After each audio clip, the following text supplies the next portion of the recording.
মানুষজন বলবে যে হুজুর সাহেব আপনি যে বলতেছেন যে একসাথে হাত তুলে দোয়া করা হাদিসে নাই, ঈদে মিলাদুন্নবী হাদিসে নাই, তো মাইক ব্যবহার করতে হবে, লাইট ব্যবহার করতে হবে, মোবাইল ব্যবহার করতে হবে, এটা কোন হাদিসে আছে? এগুলো তো মানুষ তৈরি করেছে। ওটা বুঝানোর জন্য আপনাকে এই মূলনীতিটা বলতেছি, এটা আপনাকে বুঝতে হবে। সেটা কি, দুনিয়াবী জীবনে আল্লাহ এবং আল্লাহ রাসূল যা নিষেধ করে গেছে তা বাদ দিয়ে কিয়ামত পর্যন্ত যা হবে সবই কি, জোরে বলেন, সবই কি হালাল। সন্দেহ হচ্ছে নাকি আপনাদের? সন্দেহের কোনো অবকাশ নাই। আর যেমন একটা উদাহরণ দেখেন, খাওয়ার ক্ষেত্রে আল্লাহ কোরআনে বলেছে হুররিমাত আলাইকুমুল মাইতাতু ওয়াদ-দাম, তোমাদের জন্য হারাম করে দিয়েছি মৃত জিনিস, তোমাদের জন্য হারাম করে দিয়েছি রক্ত, তোমাদের জন্য হারাম করে দিয়েছি লাহমুল খিনজির, শুকরের গোশত, তা আল্লাহ হারাম করেছে। এবার আল্লাহ রাসূল হাদিসে হারাম করতেছে, তোমাদের জন্য হারাম করে দিলাম যিনাবিন, প্রত্যেক যে প্রাণী যার শিকারী দাঁত আছে, প্রত্যেক যে প্রাণীর শিকারী দাঁত আছে ওই প্রাণী খাওয়া তোমাদের জন্য হারাম। যিমিখলাবিন, প্রত্যেক যে প্রাণীর থাবা আছে ওই প্রাণীর গোশত খাওয়া তোমাদের জন্য হারাম। প্রত্যেক যে প্রাণী ময়লা খাদ্যদ্রব্য অপবিত্র জিনিস ভক্ষণ করে তারা গোশত খাওয়া তোমাদের জন্য হারাম। সেবাউন, প্রত্যেক যে প্রাণী হিংস্র সেই প্রাণীর গোশত খাওয়া তোমাদের জন্য হারাম। এগুলো সব কে হারাম করলো? আল্লাহ রাসূল। তাহলে আল্লাহ রাসূল যা হারাম করলেন তার সমষ্টি দাঁড়ালো কি? তার সমষ্টি দাঁড়ালো মৃত জিনিস, রক্ত, শুকুরের গোশত, থাবাওয়ালা পশু, শিকারী দাঁতওয়ালা পশু, হিংস্র পশু, অপবিত্র জিনিস ভক্ষণ করে এমন পশু, এদের সবকিছুর গোশত খাওয়া কি হারাম। এখন কিয়ামত পর্যন্ত এগুলোর বাইরে, আল্লাহ রাসূলের যুগে পোলাও ছিল, হায়দ্রাবাদি বিরিয়ানি ছিল, চিকেন বার্গার ছিল, বিফ বার্গার ছিল, ছিল নাকি? কিছুই ছিল না। কিয়ামত পর্যন্ত আরো যত খাবার আবিষ্কার হবে যার মধ্যে এগুলো থাকবে না, সব কি হবে? হালাল হবে। মানুষ যত বানাতে পারে পারাক, কোনো সমস্যা নেই।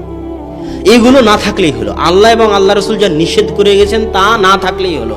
তা বাদ দিয়ে কিয়ামত পর্যন্ত তুমি আবিষ্কার করে ভর্তি করে দাও দুনিয়া, কোনো আপত্তি নেই, খাও, সব হালাল। শুধু এগুলো না থাকলেই হলো, সবই হালাল, এগুলো না থাকলে হলো। এটা হলো দুনিয়ার ক্ষেত্রে নিয়ম। ব্যবসা বাণিজ্যের ক্ষেত্রে আল্লাহ রাসূল যা নিষেধ করে গেছে তা বাদ দিয়ে যত ব্যবসা দুনিয়াতে আবিষ্কার হবে করো, যত আবিষ্কার করতে পারো, সব ব্যবসা হালাল। আল্লাহ এবং আল্লাহ রাসূল যা নিষেধ করে গেছে তা থাকা হবে না, সুদ থাকা হবে না, ধোঁকা থাকা হবে না, যত নিষেধ করে গেছে সেগুলো বাদ দিয়ে বাকি যা থাকবে সব হালাল। এটা কিসের ক্ষেত্রে গেল? কথা বলেন, কিসের ক্ষেত্রে গেল? দুনিয়ার ক্ষেত্রে। এবার ইবাদতের ক্ষেত্রে সম্পূর্ণ উল্টা, সম্পূর্ণ উল্টা। ইবাদতের ক্ষেত্রে আল্লাহ এবং আল্লাহ রাসূল যা বলে গেছেন, যা করে গেছেন, তাদের মৃত্যু আল্লাহর রাসূলের মৃত্যুর পরে আল্লাহর বলে যাওয়া কোরআন থেকে আল্লাহর রাসূলের বলে যাওয়া হাদিসের বাইরে সরিষা সম পরিমাণ, চুল পরিমাণ, বিন্দু পরিমাণ আমি যদি ইবাদতের মধ্যে বৃদ্ধি করি তাহলে সরিষার নাম হবে বেদাত, ওই চুলের নাম হবে বেদাত, ওই বিন্দু পরিমাণ বৃদ্ধির নাম হবে বেদাত। আপনি যতই বলেন যে এটা ভালো আমল, তাহলে আমি আপনাকে বলবো সারা পৃথিবীর সব হুজুর এক জায়গায় হলো। ইমাম বুখারী, মুসলিম, আবু দাউদ, নাসাই, তিরমিজি, আবু হানিফা, শাফি, মালিক, হাম্বল, আরো বর্তমান পৃথিবীতে দেওবন্দির হুজুর, বিরলবীর হুজুর, আহলে হাদিসের হুজুর, সারা পৃথিবীর সব হুজুর এক জায়গায় হয়ে বলতেছে সালাত আদায় করা ভালো কাজ। প্রত্যেক দিনই যখন জোহরের সালাত 4 রাকাত করে পড়তেছি তখন জুমার দিন আর 2 রাকাত পড়বো না, জুমার দিনও 4 রাকাত পড়বো। সালাত আদায় করা কি খারাপ কাজ? বলেন, সালাত আদায় করা কি খারাপ কাজ? আমি যদি 2 রাকাত বেশি সালাত আদায় করি সমস্যা কি? সমস্যা কি? এটাই বেদাত। একটা সিজদাও যদি বাড়াস বেটা, তো একটা সিজদাও বেদাত হবে। আর ওই একটা সিজদা তোকে জান্নাতে নিয়ে যাও দূরের কথা, টেনে জাহান্নামে নিয়ে যাবে। অনেক ভয়াবহ জিনিস বেদাত, মানুষকে আমরা বুঝাতে ব্যর্থ। ইমাম মালিকের দরবারে একজন ব্যক্তি এসে বলতেছে, ইমাম মালিক উরিদু আন উহরিমা মিন কবরি রাসূলিল্লাহ। ইমাম মালিক আল্লাহ রাসূল ইহরাম বাঁধার জন্য কয়েকটা জায়গা ঠিক করে দিয়েছে। আমরা জানি মদিনাবাসী যদি ইহরাম বাঁধতে চায়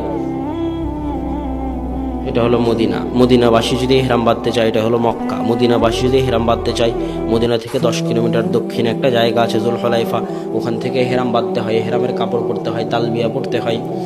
ইমাম মালিক, আমি ইহরাম বাঁধতে চাচ্ছি আল্লাহর রাসূলের মসজিদ থেকে, যেটা পৃথিবীর দ্বিতীয় শ্রেষ্ঠ মসজিদ, কাবার পরে শ্রেষ্ঠ মসজিদ, ওই মসজিদ থেকে আল্লাহর রাসূলের কবরের পাশ থেকে ইহরাম বাঁধতে চাচ্ছি। তখন ইমাম মালিক বলতেছে আরাকান তাকা ফিল ফিতনা, আমি দেখতেছি তুমি ফিতনার মধ্যে পড়ে যাচ্ছ। তখন ওই ব্যক্তি বলতেছে আমাদের সমাজের হুজুরের মতো, আইয়ু ফিতনাতিন হাদিহি, আপনি কিসের ফিতনার কথা বলতেছেন? ইল্লা আন আযীদা আমিয়ালান, আমি যদি জুলহুলাইফা পার হয়ে চলে যেতাম তাহলে না হয় ফিতনা, এটা বুঝলাম। আমি তো জুলহুলাইফা পার হইনি, তাও আবার আল্লাহর রাসূলের মসজিদ, এত মহান জায়গা, এত বড় জায়গা, দামি মসজিদ, আবার আল্লাহর রাসূলের কবরের পাশে, ওখান থেকে ইহরাম বাঁধবার আবার ফিতনা কি? আপনিও যদি হজ করতে যান দেখবেন শাহজালাল বিমানবন্দর থেকে সব ইহরামের কাপড় বেঁধে আছে, এখান থেকে তালবিয়া পাঠ করতেছে। ওদেরকে যদি বলেন যে আপনার ইহরামের জায়গায় ইয়ালামলাম, আপনি ওখান থেকে তালবিয়া পাঠ করবেন, আপনি এখানে কেন? তবে আরে বাবা, আমি তো ইয়ালামলাম পার হয়ে যাইনি, 1000 কিলোমিটার দূরে ঢাকায় বসে করতে, এর মধ্যে আবার ফিতনা কি? একই প্রশ্ন করবে যে প্রশ্ন ওই ব্যক্তি 1200 বছর আগে ইমাম মালিককে করেছে। তখন ইমাম মালিক বলতেছেন, আইয়ু ফিতনাতিন আ'যামু মিন হাদিহি সাবাকতা ইলা ফাজিলাতিন কাসারা আনহা রাসূলুল্লাহ সাল্লাল্লাহু আলাইহি ওয়াসাল্লাম। এ আল্লাহর বান্দা, এর চাইতে বড় ফিতনা দুনিয়াতে আর কিছু হতে পারে না, এর চাইতে বড় ফিতনা দুনিয়াতে আর কিছু হতে পারে না যে তুমি এমন ফজিলতের পিছনে ছুটতেছো, এমন আমলের পিছনে ছুটতেছো, যেই ফজিলত, যে আমলের পিছনে দুনিয়ার সবচেয়ে তাকওয়াবান, সবচেয়ে পরহেজগার, সবচেয়ে আল্লাহ ভীরু মুহাম্মদ সাল্লাল্লাহু আলাইহি ওয়াসাল্লাম করেননি। এর চেয়ে বড় ফিতনা হতে পারে না। এই জিনিসটা দুইভাবে ফিতনা। এক, তুমি আল্লাহ রাসূলকে দুইভাবে অপমান করতেছো। তুমি বলতেছো যে আল্লাহর রাসূল তার রিসালাতের দায়িত্ব পালন করে যায়নি, নাউজুবিল্লাহ। আর তুমি বলতে চাচ্ছ তুমি আল্লাহ রাসূলের চেয়ে বেশি পরহেজগার, নাউজুবিল্লাহ। আল্লাহ রাসূলের যুগে এরকম মানুষ ছিল। 3 জন ব্যক্তি আল্লাহ রাসূলের বাড়িতে গিয়ে বলতেছে, আল্লাহ রাসূলের ইবাদত কি বলেন? তো আল্লাহ রাসূলের স্ত্রীরা বলছে, ইয়াসুমু ইফতার, আল্লাহ রাসূল সিয়াম পালন করেন, আল্লাহ রাসূল সিয়াম ভাঙেন। ইয়াকুমু ফিল লাইলি ওয়া ইয়ানাম, আল্লাহ রাসূল রাত্রে তাহাজ্জুদ পড়েন, রাত্রে ঘুমান। আল্লাহ রাসূল বিবাহ করেছেন, তার স্বামী, তার স্ত্রী, পুত্র, সন্তান, সন্ততি সবই আছে। তখন ওই ব্যক্তিগুলো বলতেছে যে আল্লাহ রাসূলের আগের গুনাহ মাফ হয়ে গেছে, পরের গুনাহ মাফ হয়ে গেছে, আল্লাহ রাসূলের অল্প ইবাদতে চলবে, আমাদের চলবে না, নাউজুবিল্লাহ। তখন একজন বললো যে আসুমু ওয়ালা উফতির আবাদা, আমি আজীবন সিয়াম রাখবো, সিয়াম ভাঙবো না। আর একজন বলছে আমি সারা রাত ঘুমাবো না, সারা রাত তাহাজ্জুদের সালাত আদায় করবো।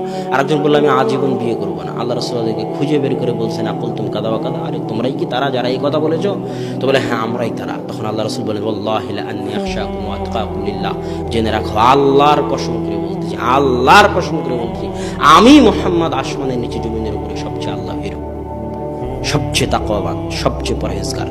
আমি সিয়াম পালন করি, সিয়াম ভাঙি, আমি বিবাহ করেছি, আর আমি রাত্রে সালাত আদায় করি, রাত্রে ঘুমাই। এটা আমার সুন্নাত। যে আমার সুন্নাত থেকে মুখ ফিরিয়ে নেবে সে আমার উম্মতের অন্তর্ভুক্ত নয়। যত বড় হুজুর হোক, যত বড় ইমাম হোক, যত জ্ঞানী হোক, যত পাগড়িওয়ালা হোক, যে আল্লাহ রাসূলের ইবাদতকে ছোট মনে করে নিজে থেকে ইবাদত আবিষ্কার করতে চাইবে, সে আল্লাহ রাসূলের উম্মতের অন্তর্ভুক্ত হতে পারবে না। কিয়ামতের মাঠে আল্লাহ রাসূল তাকে সুহকান সুহকান সুহকান লিমান গায়্যারা বাদি, দূর হও, দূর হও, দূর হও, যে আমার পরে আমার দিনের মধ্যে পরিবর্তন করেছো, সই ঢুকিয়েছো, সরিচা ঢুকিয়েছো, এদের আজকে হাউজে কাউসারের পানি পান করার ভাগ্য হবে না, দূর হয়ে যাও। অতএব সম্মানিত উপস্থিতি, বেদাত অনেক ভয়াবহ জিনিস। আমাদেরকে শিরক থেকে বেঁচে থাকতে হবে, বেদাত থেকে বেঁচে থাকতে হবে, সুন্নাতের উপর আমল করতে হবে, তাওহীদের উপর আমল করতে হবে। যে জায়গায় সবচেয়ে বেশি বিভ্রান্তি হয়, আহলে হাদিসরা বেদাত বলতে বলতে বলতে বলতে ইবাদত করার কোনো ইবাদতই রাখেনি। বলে না, বলে না, আরে 20 রাকাত সালাত আদায় করবো তারাবির, সেটাকেও এরা বাদ দিয়ে দিল। একসাথে হাত তুলে দোয়া করবো, সেটাও বাদ দিয়ে দিল। বাদ দিতে দিতে দিতে দিতে ইবাদত করার মতো কোনো ইবাদতই নাই। বলে না, বলে না। তাদেরকে বলেন যে ভাই, আপনি সারা কোরআন খুঁজেন তো, সারা কোরআনে আল্লাহ কোথায় বলেছে যে আমি দেখতে চাই তোমাদের মধ্যে কে বেশি আমল করে?